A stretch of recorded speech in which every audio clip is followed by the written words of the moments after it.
വടകരയുടെ ചരിത്രത്തിൽ മത്സരിക്കുന്ന പ്രായം കുറഞ്ഞ സ്ഥാനാർത്ഥിയാണ് LDFിലെ ഷംസീർ. കസ്തൂരിരംഗൻ വിഷയത്തിലൂന്നി മലയോര മേഖലകളിലാണ് ഷംസീറിന്റെ ആദ്യഘട്ട പ്രചാരണം പുരോഗമിക്കുന്നത്. ജനങ്ങൾ കടുത്ത ആശങ്കയിലാണ്, ജനങ്ങൾ ഭീതിയിലാണ്.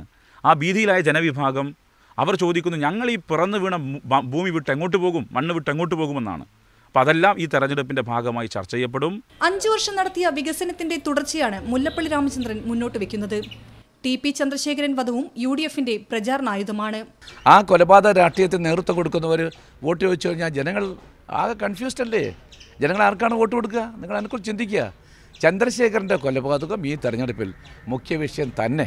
BJP സ്ഥാനാർത്ഥി VK സജീവൻ മോദി ഭരണത്തിന്റെ മേന്മ ഉയർത്തി പ്രചാരണ രംഗത്ത് സജീവമായി.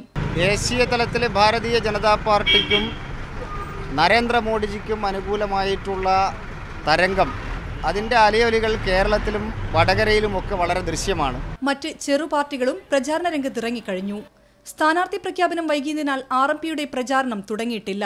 കടത്തനാട്ടിൽ അംഗം കുറിച്ച് അരയും തലയും മുറുക്കി സ്ഥാനാർത്ഥികൾ രംഗത്തിറങ്ങിക്കഴിഞ്ഞു.